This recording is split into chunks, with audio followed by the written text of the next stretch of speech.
আতিক সাহেব হলো রুমের সোফায় বসে টিভি দেখছে। আজ আরে বেলা বাড়ি থেকে বের হবেন না তিনি। মিরান ছেলেটাকে বেশ লেগেছে তার কাছে। নম্র ভদ্র ছেলেটা। আজ ওর জন্যই বাড়িতে থাকছেন তিনি। তার স্ত্রী স্নেহা এসে এক কাপ চা এগিয়ে দিয়ে বলল, শোন না তুলি, আজ স্কুলে যাবে না, আজ ও তোহার সঙ্গে ময়মনসিংহ যেতে চায়। তুমি ওর স্কুলে ফোন করে জানিয়ে দেও তুলি কিছুদিন স্কুলে যেতে পারবে না। আতিক সাহেব কপাল ভাঁজ করে বলল, তুলির না কিছুদিন পর পরীক্ষা। তুলির কোচিং পরীক্ষার জন্য জুইয়ের বিয়েতেও যেতে পারেনি, এখন যাবে তোহার সঙ্গে? স্নেহা আগে থেকেই জানত উনি এমন কথাই বলবেন। এই মানুষটা মেয়েদের লেখাপড়া একটু এদিক ওদিক হতে দেয় না। স্নেহা আতিক সাহেবের পাশে সোফায় বসে বলল, তুমি শুধু শুধু চিন্তা করছ। তুলি আমাকে বলেছে ও সবকিছু সামলে নিবে। যেতে দেও না মেয়েটাকে, না হলে দেখবে মেয়েটা বাড়িতে মন খারাপ করে বসে আছে। তখন তোমারও এসব দেখতে ভালো লাগবে না। আতিক সাহেব কিছুক্ষণ চিন্তা করে বলল, ঠিক আছে তুলি যাক তোহার সাথে। আতিক সাহেবের কথা শুনে স্নেহা মৃদু হেসে উঠে রান্নাঘরের দিকে চলে যায়। একমনে যে গাড়ি ড্রাইভ করবে সেটা পারছি না মিরান। এই দুই বোনে গাড়িতে উঠেছে পর থেকে চিৎকার চেঁচামেচি করে যাচ্ছে। মিরান বারবার অসহায় বালকের মতো ওদের দিকে তাকাচ্ছে, কিন্তু কে শোনে কার কথা। ওরা যেন আজ নিজ থেকে দায়িত্ব নিয়েছে, আজ মিরানের মাথা খারাপ করেই ছাড়বে। কিছুক্ষণ পরপর দুই বোনে গাড়ি থামাতে বলে এটা ওটা খাওয়ার বায়না ধরছে। ইতিমধ্যে আইসক্রিম, পিজা, বার্গার খাওয়া শেষ করেছে দুজনে। মিরান দাঁতে দাঁত চেপে সব সহ্য করছে, ও তো পারছে না দুটোকে মাথার ওপর থেকে আছাড় দিয়ে ফেলে দিতে। মিরান গাড়ি স্লো করে পিছনে তাকিয়ে করুণ গলায় বলল, আপনারা তো দুজনে কথা বলছেন, আমি গাড়ির এফএমটা বন্ধ করে দেব? তোহা হাসি চেপে রেখে মিরানের দিকে তাকায়। এতক্ষণে ইচ্ছে করে বোনের সঙ্গে নিয়ে ওকে জ্বালাচ্ছিল। এবার জ্বালানোটা বন্ধ করা দরকার, না হলে বেচারা নির্ঘাত পাগল হয়ে যাবে তাদের দুই বোনের জন্য। তোহা ছোট করে বলল, আচ্ছা বন্ধ করো। মিরান তোহার কথা শুনে স্বস্তির নিঃশ্বাস ফেলে এফএমটা বন্ধ করে দেয়। এর কয়েক মিনিটের মাথায় তুলি মৃদু চিৎকার করে বলল, ভাইয়া, ভাইয়া প্লিজ গাড়িটা থামাও। মিরান গাড়ি না থামিয়ে গাড়ি স্লো করে বলল, এখন আবার গাড়ি থামাবো কেন? তুলি জানলা দিয়ে হাতের ইশারায় ফুচকার দোকান দেখিয়ে দিয়ে বলল, ফুচকা খাবো ভাইয়া, প্লিজ গাড়িটা থামাও। মিরান একা একা বিড়বিড় করে বলল, সেই কখন রওনা দিছি, এখনো ঢাকায় আটকে আছি এই দুজনের জন্য। এটা ওটা খাবে বলে বারবার গাড়ি দাঁড় করাচ্ছে। কিছুক্ষণ আগেই তো আইসক্রিম খাবে বলে বায়না ধরেছিল, এখন আবার ফুচকা। তাছাড়া এই রাস্তার পাশের খাবারগুলো তো ওদের স্বাস্থ্যের জন্য ভালো না। মিরান জবাবে বলল, একটু আগে না আইসক্রিম খেলে, এখন আবার ফুচকা? এত বাইরের খাবার খাওয়া ঠিক না, এগুলো শরীরের জন্য ক্ষতিকর। সবচেয়ে বড় কথা, রাস্তার পাশের দোকানের খাবার তো একদমই নিরাপদ নয়। তার চেয়ে ভালো কোনো রেস্টুরেন্টের সামনে গাড়ি দাঁড় করাই, সেখানে ফুচকা খেও। তুলি ঠোঁট ফুলিয়ে বলল, আচ্ছা তোমরা ডাক্তারগুলো এমন কেন বলবে আমায়? সব সময় এত কড়া শাসনে রাখো কেন? এটা করবে না, ওটা খাবে না, যেন সব নিয়মমাফিক হতে হবে। এই নিয়মের একটু এদিক ওদিক হলেই যেন কারো গর্দান যাবে। আমি অত শত পারি না বাবা। সব থেকে বড় কথা হলো, এই রাস্তার পাশের খাবারগুলো কত টেস্টি হয় তা তোমাদের ডাক্তারদের কোনো ধারণা নেই। আমি এখন ফুচকা খাবো প্লিজ ভাইয়া। মিরান গাড়ি থামিয়ে পিছন ফিরে তাকায়। এইটুকু পিচ্চি মেয়ে কেমন বড়দের মতো করে কথা বলছে। তুলি মুখ ফুলিয়ে রেখেছে দেখে মিরান হালকা হেসে বলল, পিচ্চি দেখি তো আবার অভিমান করতেও জানে।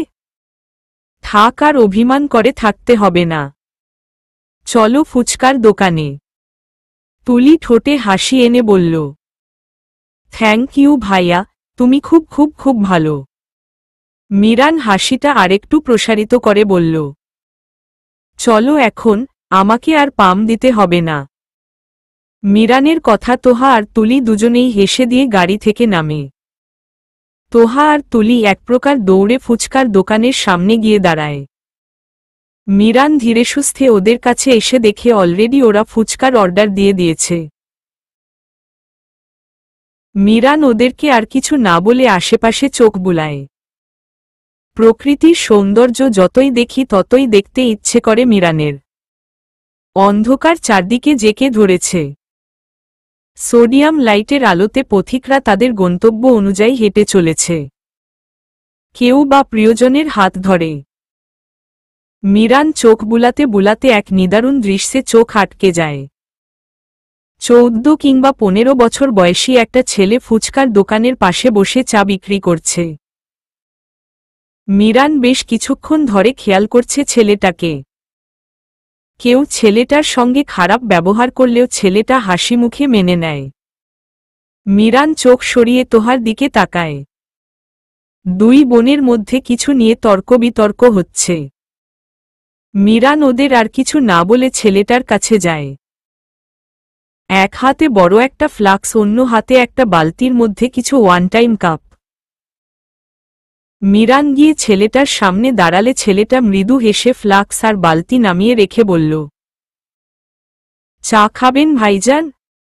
মিরান ছেলেটার দেখে মায়াবী চোখে তাকিয়ে বলল, হুম, ভালো করে বানিয়ে দাও তো এক কাপ চা। ছেলেটা চা বানানো শুরু করে হাসি মুখে বলল, একবার খাইয়া দেখেন ভাইজান, পড়ে আর আমার চায়ের স্বাদ আর জীবনেও ভুলবেন না। মিরান মৃদু স্বরে বলল, নাম কি তোমার? ছেলেটা চা বানানো রেখে মিরানের দিকে তাকায়, হয়তো এই প্রথম কেউ চা খেতে এসে ওর নাম জানতে চাইল। ছেলেটা ছোট করে বলল, হাবিবুর রহমান ভাইজান, তয় মায় আমারে ভালোবাইসা হাবিব বইলা ডাকত। মিরান অস্পষ্ট স্বরে বলল, হাবিব। ছেলেটা মিরানের সামনে চায়ের কাপ এগিয়ে দিয়ে বলল, এই নেন ভাইজান, আপনার চা রেডি। মিরান একনজরে হাবিবের মুখের দিকে তাকিয়ে পড়ে হাত বাড়িয়ে চায়ের কাপটা নিয়ে বলল, চলো রাস্তার পাশে বসে তোমার সঙ্গে কিছুক্ষণ গল্প করি চা খেতে খেতে।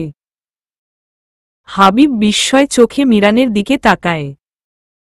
হাবিব কিছু বলার আগে মিরান হাবিবের হাত ধরে রাস্তার পাশে পাকা বেঞ্চে বসে চায়ের কাপে চুমুক দিয়ে বলল, বাহ, তুমি চাটা তো বেশ বানাও, কিন্তু তুমি এইটুকু বয়সে কাজ করছো তোমার বাবা মা?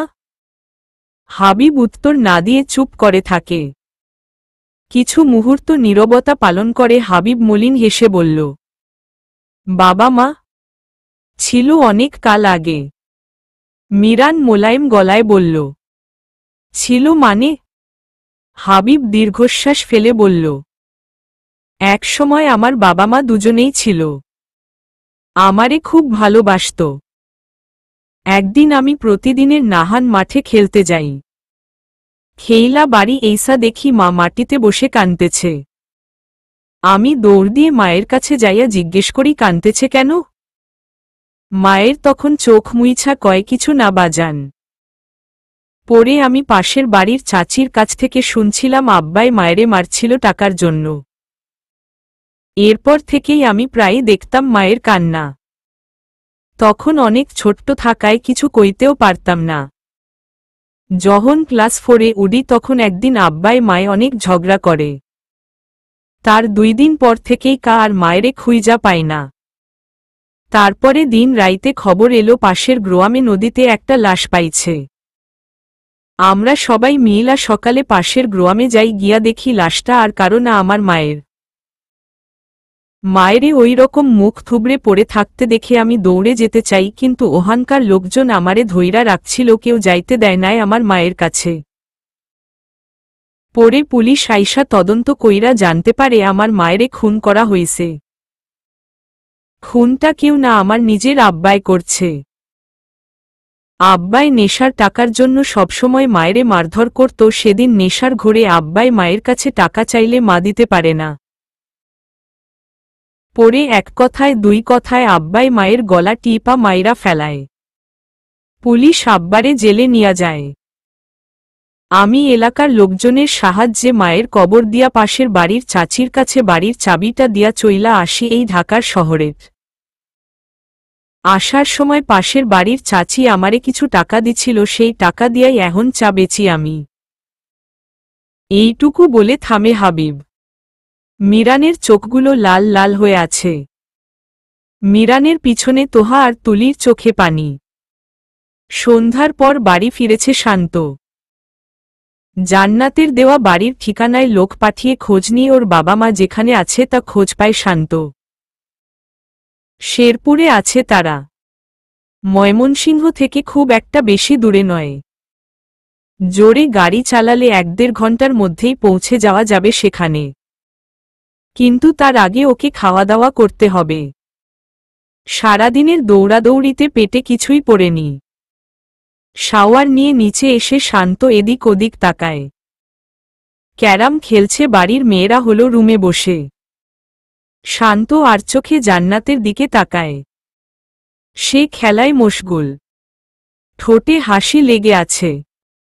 শান্ত চোখ সরিয়ে ডাইনিং টেবিলের দিকে যায়। শান্তকে দেখে মীরা এগিয়ে আসে, মৃদু স্বরে বলল, এখন বুঝি তোর বাড়ির কথা মনে পড়ল? সারাদিন কোথায় ছিলি?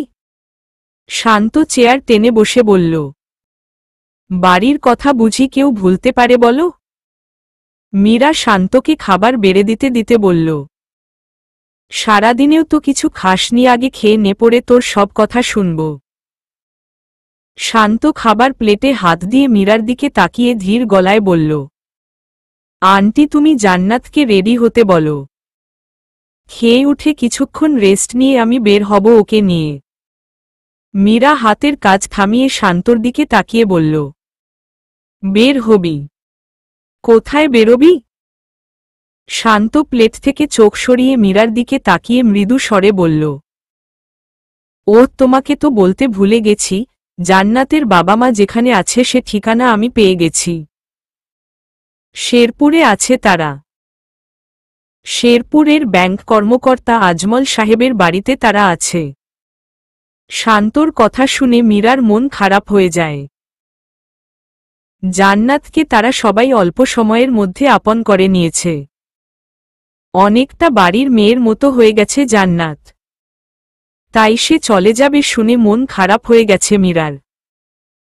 মীরা মন খারাপ করে বলল, চলে যাবে?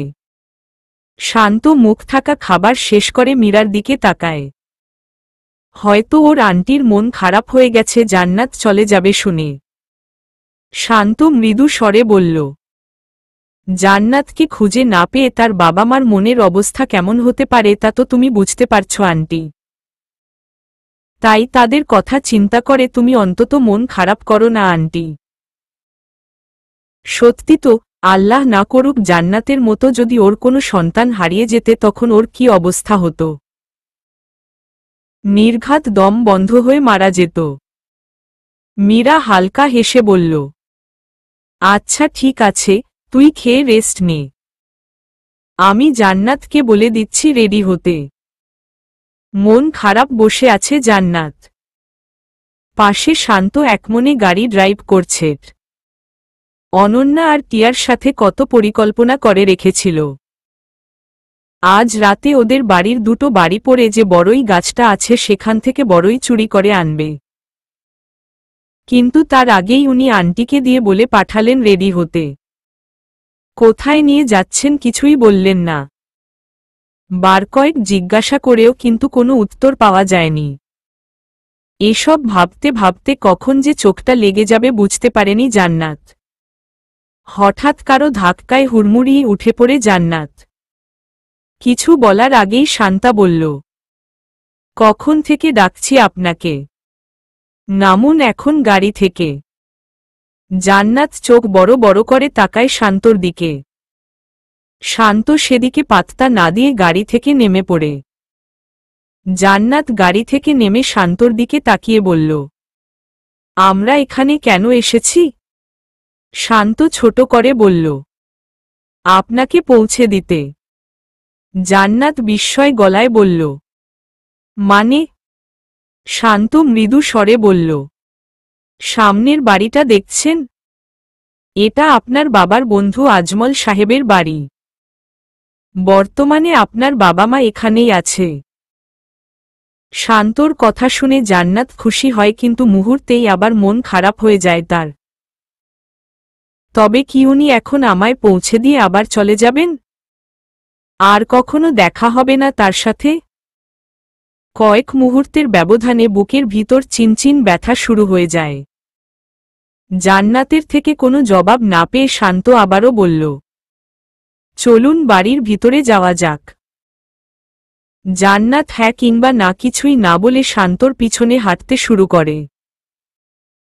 কলিং বেল বাজার কয়েক মুহূর্ত পরে এসে দরজা খুলে দেয় এক ভদ্রলোক। সম্ভবত উনি আজমল সাহেব। শান্ত মৃদু স্বরে বলল, আসসালামু আলাইকুম। সালামের জবাবে ব্যক্তি বলল, ওয়ালাইকুম আসসালাম। তাকে তুমি বাবা? শান্ত হালকা হেসে বলল, আপনি আমাকে চিনবেন না আঙ্কেল।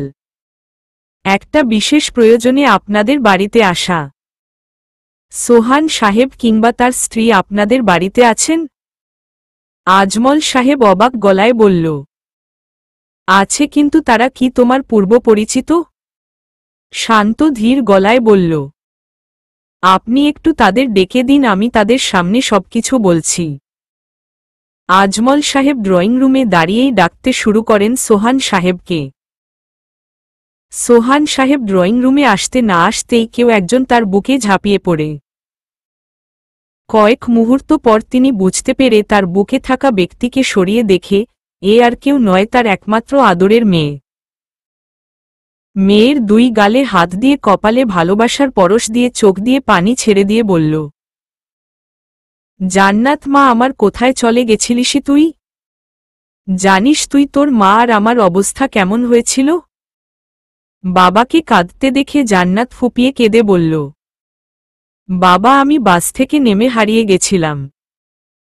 পরে শান্ত উনার সঙ্গে আমার দেখা হয়, উনি আমাকে ওনাদের বাড়িতে নিয়ে যায়।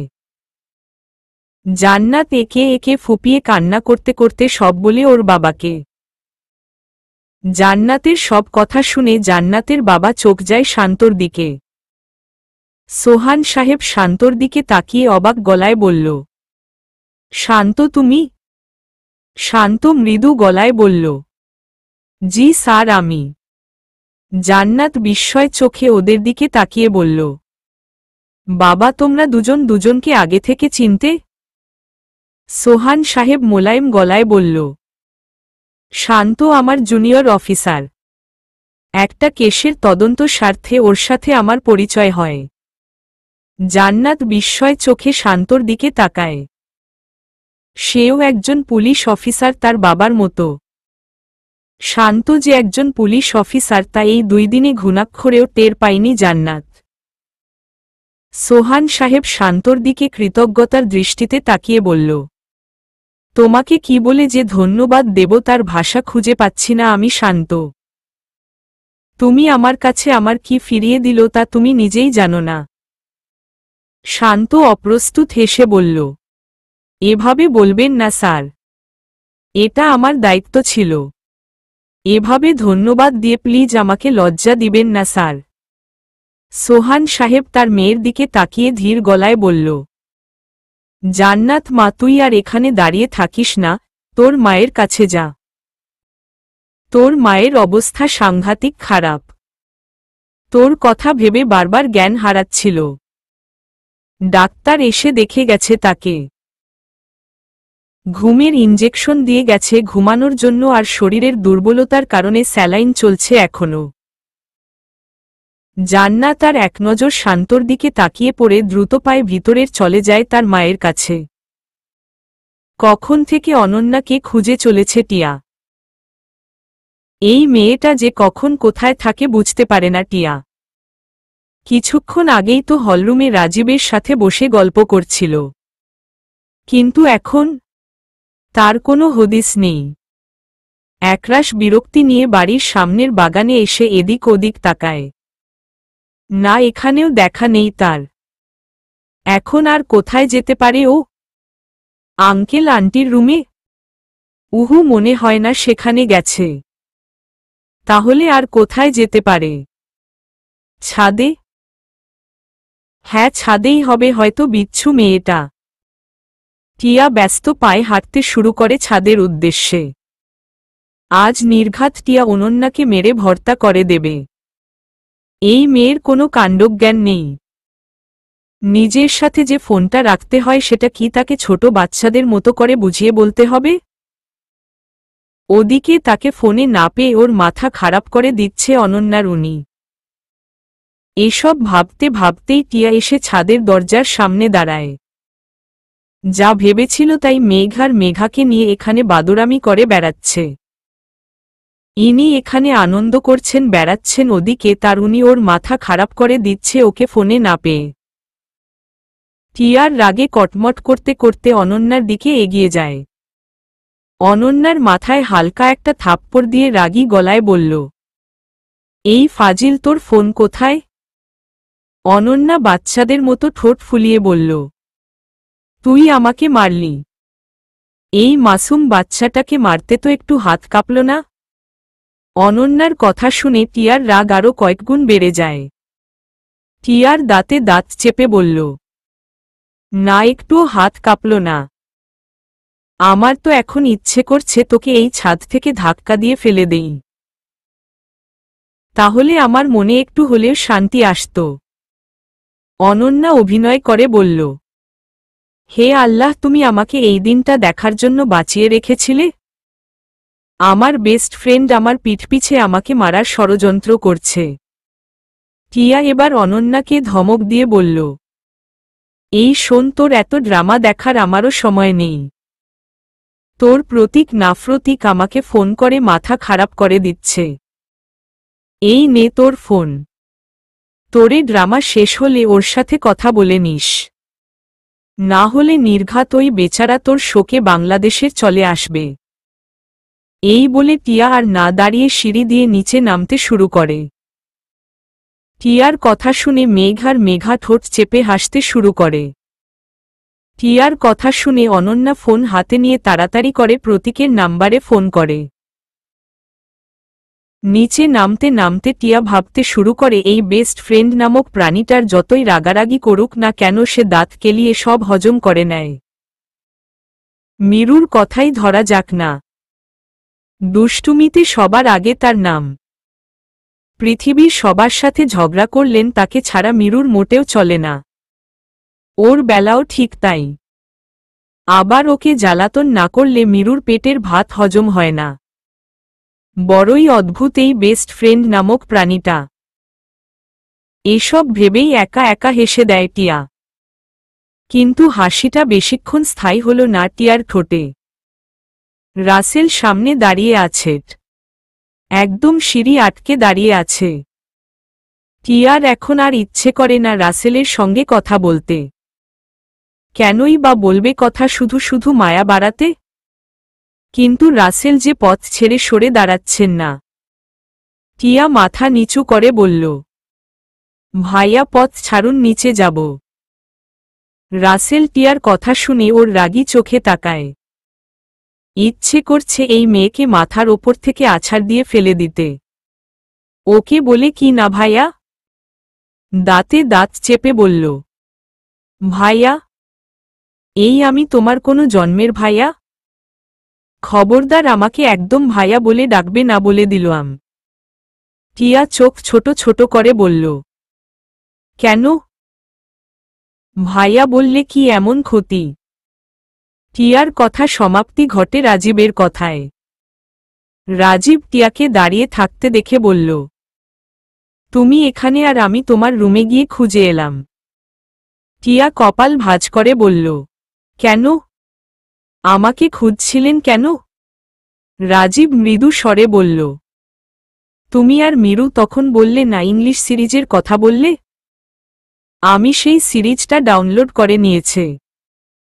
আজ রাতে আমরা সবাই মিলে ওই সিরিজটা দেখব। টিয়া খুশি হয়ে বলল, সত্যি? আমি এক্ষুনি মিরুকে বলে আসছি। টিয়া আর নিচে না নেমে দৌড়ে ছাদের দিকে যায়। রাসেলের এখন ইচ্ছে করছে রাজীবকে গুলি করে মারতে। যখনই টিয়ার সঙ্গে কথা বলতে আসবে এখন কোনো না কোনোভাবে এই উটকো ঝামেলাটা এসে সবকিছু বিগড়ে দেয়। এসব ভেবে রাসেল রাগে ফুঁসতে ফুঁসতে নিজের রুমের দিকে চলে যায়। চারদিকে পিনপিনে নীরবতা। তোহা চোখের পানি মুছে হাবিবের দিকে তাকায়। এইটুকু বয়সে কতটা কষ্ট সহ্য করেছে ছেলেটা। এই নিষ্ঠুর পৃথিবীতে বাঁচার জন্য লড়াই করছে এইটুকু বয়স থেকে। তোহা কিছু বলতে চাচ্ছে হাবিবকে। অনবরত ঠোঁট কাঁপার কারণ এ কথা ঠোঁটে এসে আটকে যাচ্ছে। মিরান নীরবতা ভেঙে হাবিবের দিকে তাকিয়ে বলল, আর এক কাপ চা খাওয়াবে ভাইয়া? হাবিব ছেলেটা আবারও এক গাল হেসে উত্তরে বলল, জি ভাইজান, এক্ষুনি বানাইয়া দিতে আছি। হাবিব চা বানাতে শুরু করলে মিরান ছেলেটার দিকে তাকিয়ে কিছু একটা ভাবতে শুরু করে। ইতিমধ্যে হাবিব চা বানিয়ে মিরানের সামনে কাপটা এগিয়ে দিয়ে বলল, এই নেন ভাইজান। মিরান চায়ের কাপটা হাতে নিয়ে হাবিবের দিকে তাকিয়ে বলল, রাতে থাকো কোথায়? হাবিব ওয়ান টাইম কাপগুলো গুছিয়ে রাখতে রাখতে মিরানের দিকে তাকিয়ে মলিন হেসে বলল, স্টেশনের পাশে যে প্রাইমারি স্কুল আছে না তার বারান্দায় থাকি। মিরান কি বলবে নিজেই বুঝতে পারছে না। পিছন থেকে তোহা বলল, ভাইয়া আমাকে এক কাপ চা খাওয়াবে না? হাবিব মিরানের পিছনে তাকায়। সিঙ্গার নরসিন তোহা দাঁড়িয়ে আছে। হাবিব চোখ কচলে আবারও তাকায় তোহার দিকে। না, তার সামনে সিঙ্গার নরসিন তোহা দাঁড়িয়ে আছে। হাবিব খুশিতে আটখানা হয়ে বলল, ম্যাডাম আপনি আমার সামনে দাঁড়িয়ে আছেন? আমার বিশ্বাসই হচ্ছে না। তোহা এগিয়ে এসে হাবিবের পাশে বসে বলল, এই তো আমি তোমার একদম পাশে বসেই আছি। এবার বিশ্বাস হয়েছে? হাবিব খুশিতে কথা বলতে না পেরে মাথা দুলিয়ে হ্যাঁ বলে। তোহা হাবিবের দিকে তাকিয়ে মৃদু হেসে বলল, কি হলো বললে না যে আমাকে খাওয়াবে না তোমার হাতে বানানো এক কাপ চা? হাবিব হাসিমুখে তাড়াতাড়ি চা বানাতে শুরু করে দিয়ে বলল, কি যে কন ম্যাডাম, এখনই দিতে আছি আমি। মিরান তোহার দিকে তাকায়। কখন তোহা এখানে এলো বুঝতে পারেনি মিরান। তোহার মধ্যে যে অহংকারের বিন্দু মাত্র নেই তা আগে বুঝতে পারিনি ও। মিরানের ভাবনার সমাপ্তি ঘটিয়ে তুলি বলল, আমিও চা খাবো, আমার জন্য এক কাপ চা বানাও। তোহা হাবিবের দিকে তাকিয়ে ভাবে এইটুকু ছেলে এমন হাড় কাঁপানো শীতের মধ্যে একটা স্কুল ঘরের বারান্দায় রাত্রি যাপন করে। একটা কম্বলেও যখন ওর শেষ রাতের দিকে শীত মানতে চায় না, সেখানে হাবিবের মতো ছেলেরা কি করে পার করে শীতের এমন নিষ্ঠুর দিনগুলি খোলা আকাশের নিচে পার করতে? ঘড়ির কাঁটার দিকে তাকায় শান্ত।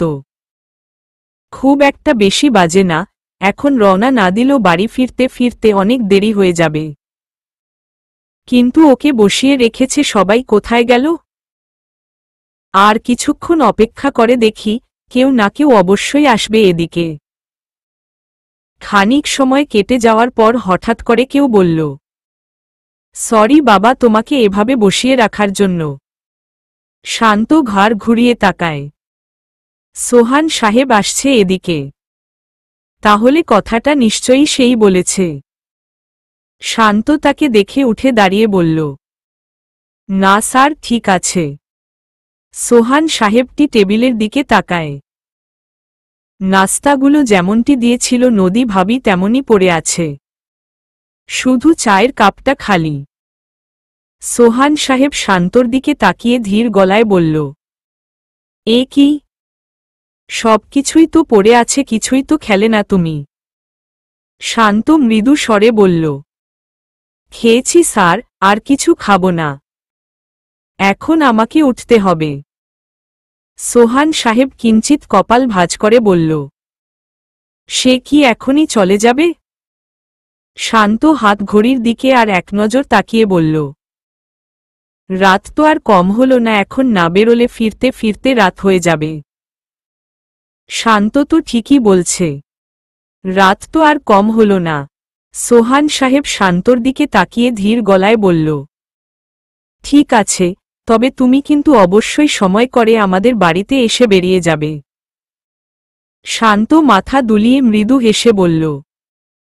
তা সময় করে যাওয়া যাবে। এখন জান্নাত ওনাকে একটু দেখে দেবেন স্যার? ওনার সঙ্গে দেখা করে যেতাম। সোহান সাহেব ব্যস্ত গলায় বলল। তুমি বস, আমি জান্নাতকে এখনই পাঠিয়ে দিচ্ছি। এইটুকু বলে সোহান সাহেব আর না দাঁড়িয়ে দ্রুত পায়ে ভিতরে চলে যায়। মিনিট পাঁচেকের মাথায় জান্নাত আসে। শান্ত কিছুক্ষণ জান্নাতের দিকে তাকিয়ে থাকে, চোখ সরিয়ে দিয়ে বলল। প্রাকৃতিক সৌন্দর্য দেখতে একা একা কোথাও চলে যাবেন না। কোথায় কোনো বিপদের লুকিয়ে আছে তা আমরা কেউই জানি না, তাই সাবধানে থাকবেন। আসি এখন আমি। চলে যাবেন উনি? না চাইতেও জান্নাতের চোখের জলের ধারা দেখা দেয়। জলভর্তি চোখ নিয়ে জান্নাত শান্তর দিকে তাকায়। বুকের ভিতরের যন্ত্রণাটা আরও তীব্র হতে শুরু করেছে। আষ্টেপিষ্টে যন্ত্রণাটা ওকে জড়িয়ে ধরছে। আচ্ছা, উনি চলে যাবেন বলে ওর এত কষ্ট হচ্ছে কেন? কোনো বিশেষ কারণে? নাকি এমনি সামরিক ক্ষণের জন্য মন খারাপ? না, আর কিছু ভাবতে চাইছে না জান্নাত। বুকের যন্ত্রণাটা ক্রমশ বেড়ে চলেছে। নিঃশ্বাস নিতেও তীব্র যন্ত্রণা অনুভব করছে। শান্ত তো অন্যদিকে তাকিয়ে আছে। যদি জান্নাতর দিকে তাকাতো তাহলে দেখতে পেত ওর চোখের অশ্রুধারা, দেখতে পেত ওর ছটফটানি, দেখতে পেত ওর অস্থিরতা। কিন্তু আফসোস, জান্নাত হাতের উল্টো পিঠ দিয়ে তাড়াতাড়ি করে চোখ মুছে নিয়ে কাপা কাপা কণ্ঠে বলল। সাসাব্বু, সাবধানে যা যাবেন। জান্নাতের কণ্ঠস্বর শুনে তাড়াতাড়ি করে ওর দিকে ফিরে। চোখগুলো ফোলা ফোলা, বারবার কেঁপে উঠছে। উনি কি কান্না করেছেন? কিন্তু উনি কান্না করছিলেন কেন? কোনো কারণে কি ওনার মন খারাপ? হয়তো মায়ের অসুস্থতার জন্য কান্না করছিলেন। শান্ত মোলায়েম গলায় বলল। আসি, আন্টি আঙ্কেলর খেয়াল রাখবেন। উত্তরের অপেক্ষা না করে দ্রুত পায়ে বাড়ি থেকে বেরিয়ে যায় শান্ত। চা খেয়ে উঠে দাঁড়ায় মিরান। তাকিয়ে দেখে তোহা আর তুলি এখনো হাবিবের সঙ্গে কথা বলছে। হাবিবের জন্য কিছু একটা ব্যবস্থা করতে হবে, না হলে অসৎ সঙ্গ পেয়ে ছেলেটা খারাপ হয়ে যেতে পারে। হাবিব তোহার দিকে তাকিয়ে হাসিমুখে বলল। ম্যাডাম, আমি আপনার সব গান শুনি, আপনি আজ আমাকে একটা গান শুনাইবেন? তোহা মৃদু হেসে হাবিবের মাথায় হাত বুলিয়ে দিয়ে বলল। শোনাবো, তুমি যদি আমাকে ম্যাডাম না বলে আপু বলে ডাকো। হাবিব একগাল হেসে বলল। আচ্ছা আপু, আপনি আমারে একটা গান শুনাইবেন?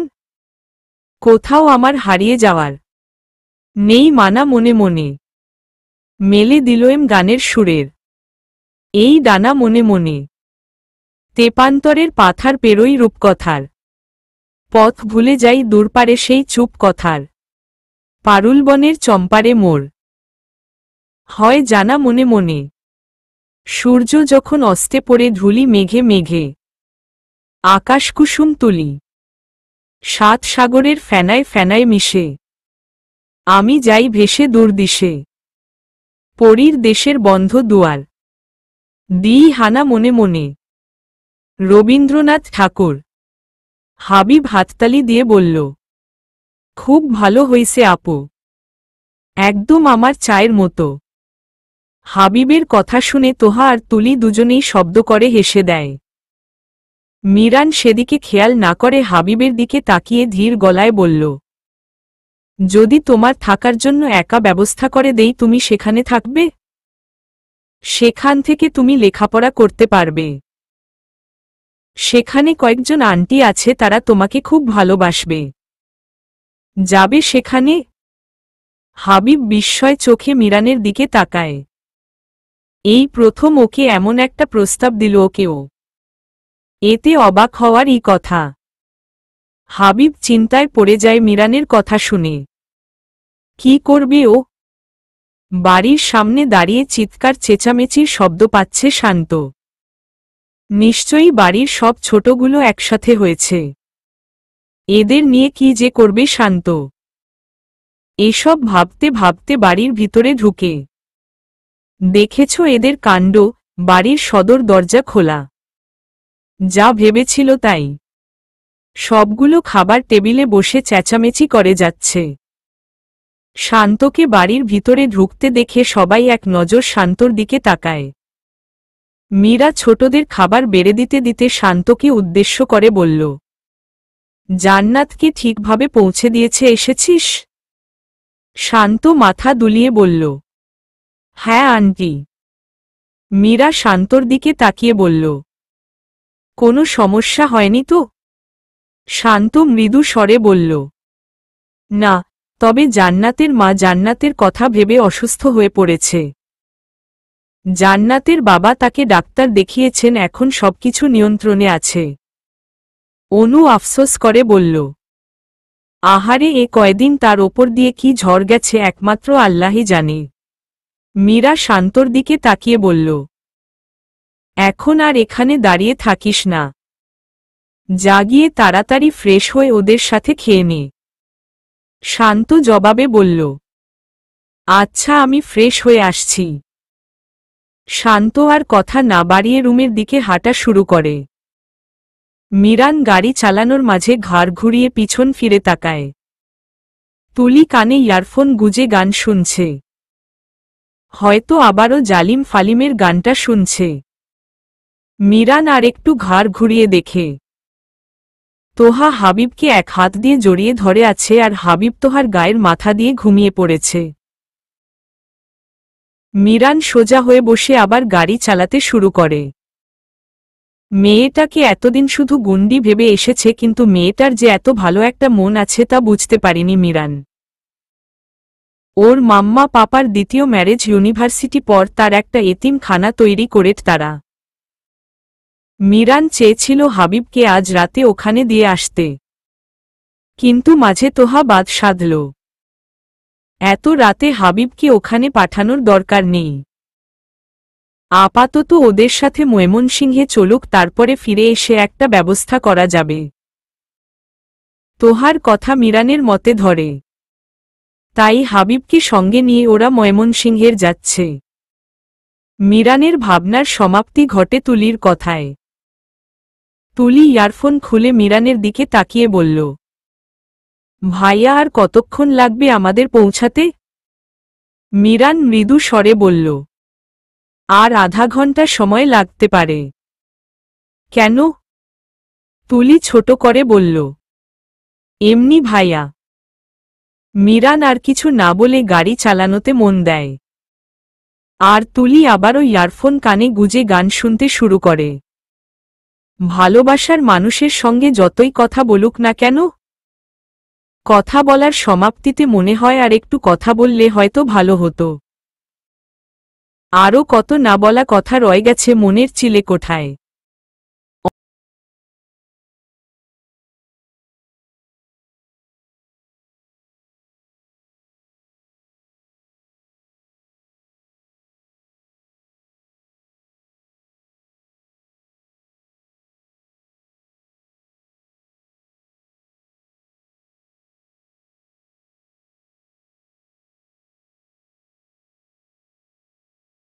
অনন্যার বেলায়ও এর ব্যতিক্রম কিছু না।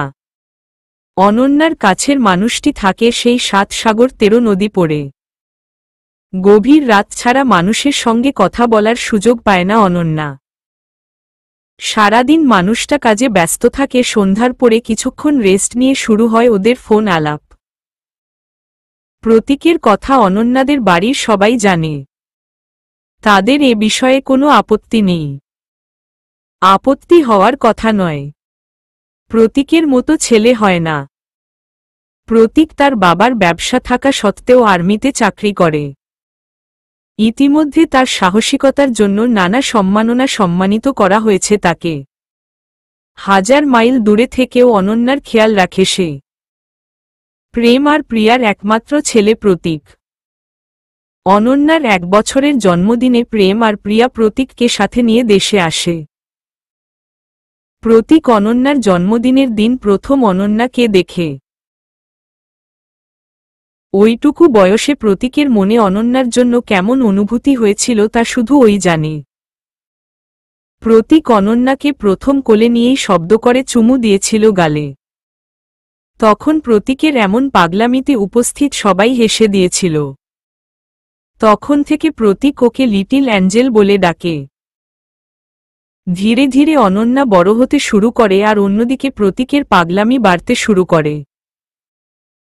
অনন্যা যখন ক্লাস 7-এ পড়ে তখন কোনো কারণবশত অনন্যা পুরো পরিবার লন্ডনে চলে যায়। সেখানকার স্কুলে ভর্তি করানো হয় অনন্যাকে আর ওর ভাইয়াকে। নতুন ক্লাস ওঠার সঙ্গে সঙ্গে নতুন নতুন বন্ধু বাড়তে শুরু করে অনন্যা। এর মধ্যে একটা ছেলে বন্ধু ছিল অনন্যার লন্ডনের স্থায়ী বাসিন্দা। নামটা ছিল হ্যারি বা হেনরি। নামটাও ঠিকমতো মনে নেই অনন্যার। ছেলেটা যে অনন্যাকে পছন্দ করত তা অনন্যা বুঝতে পারত, কিন্তু বন্ধুত্বের খাতিরে অনন্যা তাকে কখনো কিছু বলেনি। কিন্তু হঠাৎ করে একদিন প্রতীক এসব কথা জানতে পারে। ব্যাস লঙ্কা কাণ্ড বাধায় বাড়িতে। সেই মুহূর্তে কিছুতেই শান্ত করা যাচ্ছিল না তাকে। তার একটাই কথা, তার লিটল অ্যাঞ্জেল তার থেকে একটু একটু করে দূরে চলে যাচ্ছে। সে তার দূরত্ব মানতে পারছে না কিছুতেই। অনন্যার মাম্মা পাপা আর প্রতীকের মাম্মা পাপার সামনে হাঁটু গেড়ে বসে প্রতীক কেঁদে কেঁদে অনন্যাকে চেয়েছিল ওর জন্য। প্রতীকের সেই অবিশ্বাস্য কান্না দেখে মন নরম হয়েছিল ওদের মাম্মা পাপাদের। কিন্তু তারপরও অনন্যার মাম্মা প্রতীকের চোখের পানি মুছে দিয়ে বেশ গম্ভীর গলায় বলেছিল, সেদিন আমার মেয়েকে তো আর যেমন তেমন ছেলের কাছে বিয়ে দিতে পারি না। আমার মেয়েকে যার কাছে বিয়ে দেব সে সবথেকে সেরা হবে। তাই তুমি লেখাপড়া কমপ্লিট করে এমন কিছু করো যা দেখে আমার মনে হয় তুমি আমার মেয়ের জন্য বেস্ট। তখন আমি নির্দ্বিধায় তোমার হাতে আমার মেয়েকে তুলে দিব। ব্যাস সেই কথার পর থেকে প্রতীক মন দিয়ে লেখাপড়া করতে শুরু করে। লেখাপড়া শেষ করার পরে সবাই বলেছিল ওর বাবার ব্যবসা দেখাশোনা করতে। কিন্তু প্রতীক ব্যবসা দেখাশোনা না করে আর্মির চাকরির জন্য অ্যাপ্লাই করে। এদিকে অনন্যার ভাইয়ার ডাক্তারি পড়া শেষ হয়েছে বেশ কিছুদিন আগে। এখন সে দেশে ফিরতে চায়। অন্যান্য দেশে ফেরার ঠিক 1 মাস আগে প্রতীক অনন্যাকে প্রপোজ করে। অনন্যা উত্তরে হ্যাঁ না কিছু না বলে বলেছিল ভেবে বলবে। প্রতীক মন খারাপ করে অনন্যাকে কিছু না বলে ট্রেনিংয়ের জন্য চলে। প্রতীক চলে যাওয়ার 3 দিন পরে অনন্যা জানতে পারে প্রতীকের ট্রেনিংয়ে চলে যাওয়ার কথা। এ কথা শোনার পর থেকে এক অদ্ভুত শূন্যতা ঘিরে ধরেছিল ওকে। বারবার প্রতীকের করা পাগলামিগুলো মনে পড়ছিল। 2 দিন যেতে না যেতেই অনন্যা প্রতীকের জন্য ভেঙে পড়ে। অনন্যা ওর ভাইয়া সাহায্য নিয়ে প্রতীকের ট্রেনিংয়ের জায়গায় চলে যায়। মিরান ব্যবস্থা করে অনন্যা আর প্রতীকের দেখা করানোর জন্য। ওই দিনের অনন্যা প্রতীককে ভালোবাসি কথাটা বলে দেয়। ওই থেকে শুরু ওদের পথ চলা। এখন শুধু প্রতীকের একটাই অপেক্ষায় অনন্যার লেখাপড়া শেষ হলে ওকে ওর রাজ্যের রানী করে নিয়ে যাবে। এই সব পুরনো কথা ভেবে অনন্যা শব্দ করে হাসতে শুরু করে। ফোনের ওপাশ থেকে প্রতীক ভুরু কুঁচকে বলল, হঠাৎ এমন করে হাসতে শুরু করলে কেন? অনন্যা ঠোঁট চেপে হাসি আটকিয়ে বলল, একটা পাগলের কথা মনে পড়েছে তাই। প্রতীক ভুরু আরেকটু কুঁচকে বলল, পাগল? হঠাৎ তোমার কোনো পাগলের কথা মনে পড়ল? আর তুমি এইভাবে হেসে টিয়ার ঘুমের ডিস্টার্ব করছো কেন?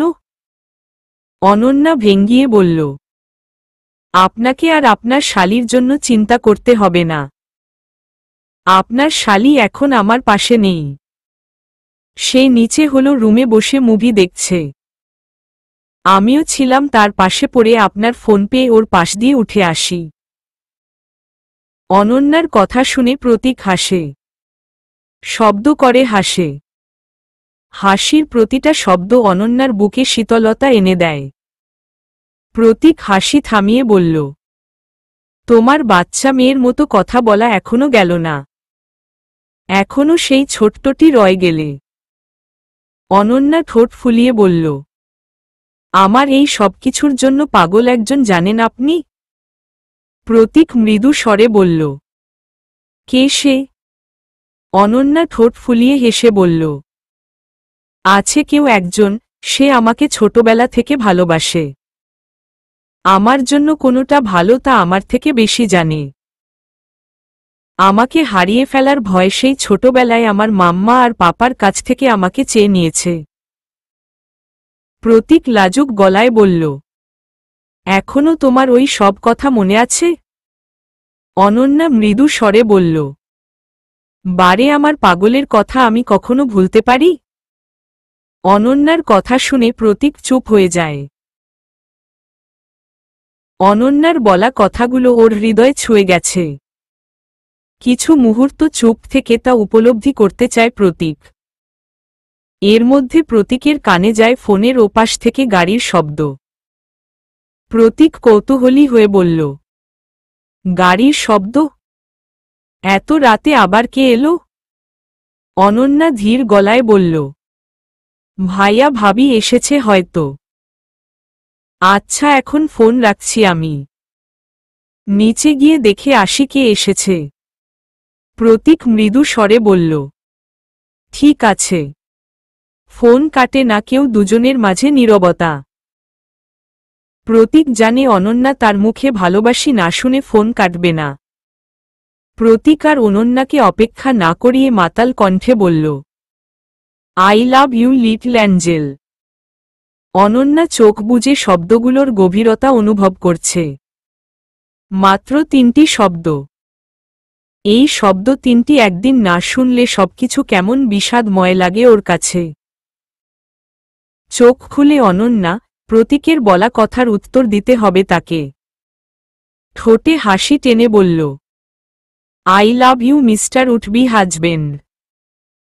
অনন্যার কথা শুনে প্রতীক প্রতিবারের মতো এক গাল হেসে দেয়। আর অনন্যা লজ্জায় ফোন কেটে দৌড় দেয় নিচে হলো রুমের দিকে। রাত 3টের বেশি বাজে। এক ভয়ানক দুঃস্বপ্নে ঘুম ভেঙে যায় তাসলিমা। ঘুম থেকে লাফিয়ে ওঠে, এক হাত নিজের বুকে দিয়ে জোরে জোরে নিঃশ্বাস নিতে শুরু করে তাসলিমা। কি ভয়ানক দুঃস্বপ্ন দেখল সে! তার আদরের কলিজার টুকরো মেয়ে কুয়াশার আড়ালে ধীরে ধীরে হারিয়ে যাচ্ছে। হঠাৎ করে চোখ যায় বাম হাতের দিকে। কেউ একজন শক্ত করে ধরে আছে হাতটা। তাসলিমা হাতের মালিকের দিকে তাকায়। জান্নাত? ও এখানে কি করে এলো? নাকি ও স্বপ্ন দেখছে? বাস্তবতা আর স্বপ্নের মাঝে তফাৎ খোঁজার জন্য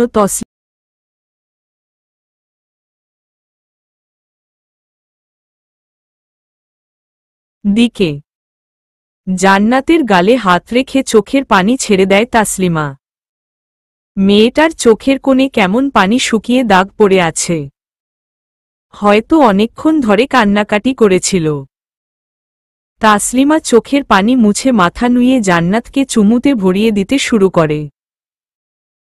মিনিট কয়েকের মধ্যে জান্নাত ঘুম থেকে উঠে পড়ে। মায়ের পাশে বসে থাকতে থাকতে কখন যে চোখটা লেগে গেছিল বুঝতে পারেনি জান্নাত। হঠাৎ গরম গরম নিঃশ্বাস ভিজে ভিজে কিছু নিজের মুখের উপর পড়ার তাড়াতাড়ি ঘুম থেকে উঠে পড়ে জান্নাত। তাকিয়ে দেখে ওর মা ওকে চুমুতে ভরিয়ে দিচ্ছে আর চোখের পানিগুলো জান্নাতের মুখের উপর আছড়ে পড়ছে। জান্নাত ওর মায়ের চোখে পানি দেখে তড়িঘড়ি উঠে পড়ে ওর মায়ের হাত ধরে বলল, মা, কি হয়েছে তোমার? কান্না করছো কেন তুমি? জান্নাতের মা জান্নাতের কথা শুনে বুঝতে পারে জান্নাত স্বপ্নে নয় বাস্তবে তার সামনে বসে আছে। হঠাৎ করে জান্নাতের মা জান্নাতকে জড়িয়ে ধরে হু হু করে কেঁদে দেয়। জান্নাতের মায়ের কান্না শুনে জান্নাতের বাবা ঘুম থেকে উঠে উত্তেজিত হয়ে বলল, কি হয়েছে, কান্না করছো কেন তুমি? এই দেখো তোমার জান্নাত তোমার সামনে আছে। জান্নাত মা কোনো মতে কান্না থামিয়ে জান্নাতের দুই গালে হাত দিয়ে ওর কপালে আলতো চুমু দিয়ে কান্না ভেজা কণ্ঠে বলল, কোথায় হারিয়ে গেছিলিস তুই? জানিস আমার কি অবস্থা হয়েছিল তোকে ছাড়া? জান্নাতের বাবা জান্নাতের মাকে একে একে সবকিছু খুলে বলে। শান্ত কিভাবে জান্নাতে খুঁজে পেল, কিভাবে ওদের কাছে পৌঁছে দিয়ে গেল, সবকিছু খুলে বলে। সব শুনে জান্নাতের মা কৃতজ্ঞতার কণ্ঠে বলল, ওর কাছে তো আমাদের কৃতজ্ঞতার শেষ নেই। তুমি একদিন ওকে সময় করে আমাদের বাড়িতে নিয়ে এসো। জান্নাতের বাবা মৃদু স্বরে বলল, সে না হয় নিয়ে আসব, কিন্তু তুমি এখন ঘুমাও। কিছুক্ষণ আগে তোমার স্যালাইন শেষ হয়েছে, এখন তোমার ঘুমানো প্রয়োজন। জান্নাতের বাবার কথা শুনে জান্নাতের মা জান্নাতকে জড়িয়ে ধরে ঘুমিয়ে পড়ে বলল, এই নাও, আমি ঘুমিয়ে পড়েছি, এবার তুমিও ঘুমিয়ে পড়ো। জান্নাতের বাবা মন খারাপের অভিনয় করে বলল, মা মেয়ে মিলে আমাকে এমন বাতিলের খাতায় ফেলে দিল। জান্নাতের বাবার কথা শুনে শব্দ করে হেসে বলল, তুমি সেই হিংসুটে রয়ে গেলে বাবা। তুমি বরং মাকে পিছন থেকে জড়িয়ে ধরো। জান্নাতের কথা শুনে জান্নাতের বাবা হেসে জান্নাতের মাকে পিছন থেকে জড়িয়ে ধরে বলল, এই না হলে আমার মেয়ে। জান্নাতের বাবার কথা শুনে জান্নাতের মা আর জান্নাত শব্দ করে হেসে দেয়। হঠাৎ কারো চিৎকারে ঘুম ভেঙে যায় শান্তর। ঘুম ঘুম চোখে ঘুমিয়ে থাকা অবস্থায় আশপাশ তাকায়। রুমে তো কিছু নেই তাহলে? বিরক্ত হয়ে বিছানা থেকে উঠে বসে। বাইরে কেউ বা কারা দৌড়াদৌড়ি করছে। শান্ত বিছানা ছেড়ে উঠে দরজার খুলে দাঁড়ায়। না, কাউকে তো দেখতে পাচ্ছে না। কিছুক্ষণ দাঁড়িয়ে থাকি, দেখি কেউ এদিকে আসে কি না। লম্বা হাই তুলে পিটপিটে চোখে তাকায়, ওই মিরু আসছে এদিকে। শান্ত মিরুকে ডাক দিয়ে বলল, এই মিরু, এদিকে আয় তো। অনন্যা শান্তর সামনে এসে দাঁড়িয়ে বলল, হ্যাঁ ভাইয়া বলো। শান্ত কোমরে হাত দিয়ে বলল, বাড়িতে কি হয়েছে বলতো তো? এত চেঁচামেচি কিসের? অনন্যা ঠোঁটে হাসি এনে বলল, হয়েছে তো অনেক কিছু, কোনোটা রেখে কোনোটা বলবো তোমাকে। শান্ত চোখ ছোট ছোট করে বলল, মানে কি হয়েছে একটু খোলসা করে বলতো। অনন্যা ঠোঁটের হাসি আরেকটু প্রসারিত করে বলল, মানে তোহা ভাবি আর ভাইয়া বাড়িতে এসেছে কিছুক্ষণ আগে, আর সঙ্গে ভাবির বোনও এসেছে। কিন্তু সবথেকে বড় কথা হলো হাবিব। শান্ত কথা সম্পূর্ণ করতে না দিয়ে বলল, তোহা ভাবি মানে?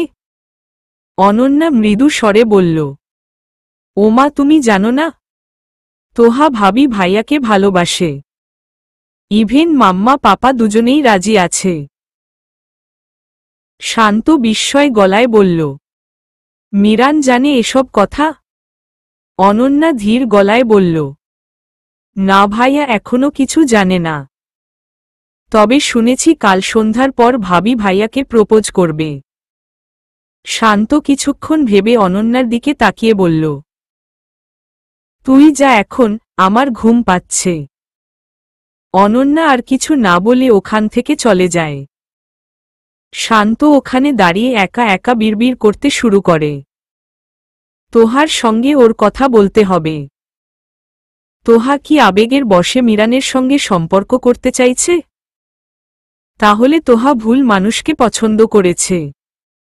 মিরান মজা করার পাত্র নয়। আর যদি তোহা মিরানকে সত্যি ভালোবেসে থাকে তাহলে ওকে মিরানের সম্পর্কে সবকিছু খুলে বলতে হবে। কাল সকাল সকাল ওকে তোহার সঙ্গে কথা বলতে হবে। চলবে।